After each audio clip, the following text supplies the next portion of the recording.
नमस्कार मित्रों, आज हम बात करेंगे कि गणेश चतुर्थी हम क्यों मनाते हैं। सर्वप्रथम आप सभी को गणेश चतुर्थी की बहुत सारी शुभकामनाएं। भगवान गणेश आप सभी के जीवन में मंगलमय बदलाव लाएं और आपके जीवन को मंगलता से भर दें और अपना एक सुंदर सा आशीर्वाद आपको और आपके परिवार को दें। भगवान गणेश आपको बल, बुद्धि, विद्या, विवेक सभी कुछ से परिपूर्ण करें। इसी के साथ आपको गणेश चतुर्थी की बहुत बहुत शुभकामनाएं। हम सभी जानते हैं कि गणेश चतुर्थी हमारे भारतवर्ष में बहुत धूमधाम से मनाई जाती है, खास करके महाराष्ट्र में। लेकिन एक सवाल आता है कि आखिर गणेश चतुर्थी क्यों मनाई जाती है, भगवान गणेश का ये उत्सव क्यों मनाया जाता है, इसके पीछे का क्या कारण है, हम आज इससे आपको अवगत कराएंगे।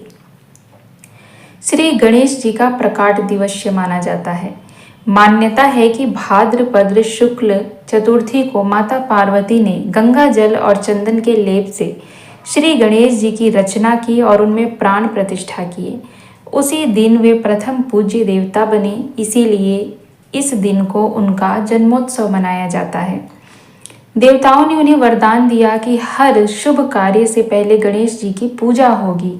इसीलिए किसी भी शुभ काम, यात्रा, विवाह, पूजा या हवन से पहले गणेश जी का स्मरण करते हैं। गणेश जी को विघ्नहर्ता ही नहीं बल्कि बुद्धि, विवेक और ज्ञान के देवता भी कहा जाता है। गणेश चतुर्थी मनाने का भाव है कि हम अपने जीवन में अज्ञान, बाधाएं हटाएं और बुद्धि व विवेक को बढ़ाएं। लोकमान्य तिलक ने अंग्रेजों के समय 1893 में गणेश चतुर्थी को सार्वजनिक उत्सव के रूप में मनाना शुरू किया था।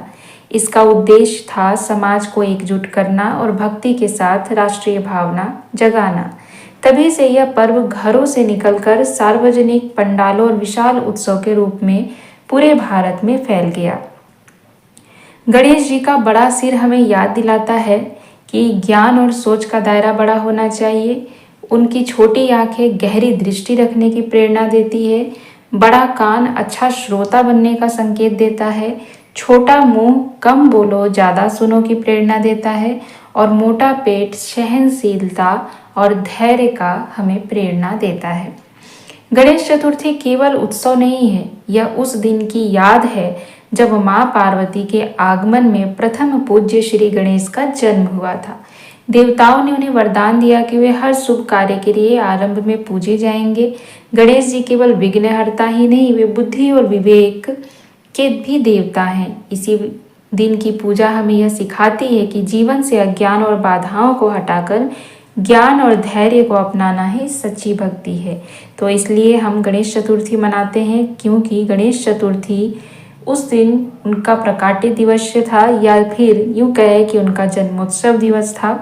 इसीलिए इस दिन को हम मनाते हैं और बहुत धूमधाम से मनाते हैं।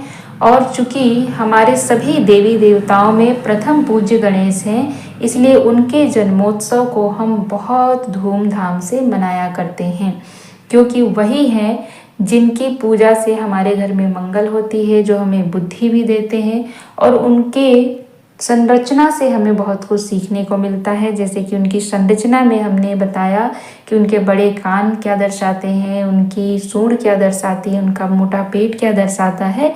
तो ये सारी चीज़ों को करने के पीछे यही उद्देश्य है कि जो सभी देवी देवताओं यानी जो हमारे 33 कोटि देवी देवता हैं, उन सभी में जो प्रथम पूज्य गणेश हैं, उनके जन्मोत्सव को बहुत धूमधाम से मनाया जाए। और इसीलिए सभी लोग इसे बहुत धूमधाम से मनाते हैं।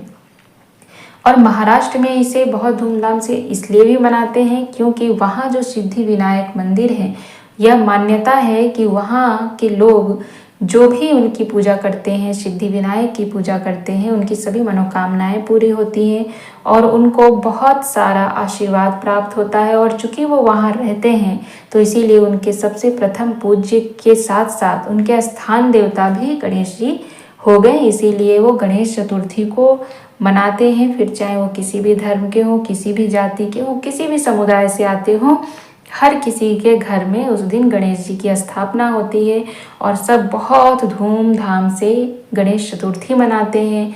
11 दिनों तक, कोई 7 दिनों तक, कोई 5 दिनों तक अपनी अपनी आस्था के अनुसार उनको अपने घर में रखते हैं और बहुत सुंदर से उनकी पूजा अर्चना करते हैं।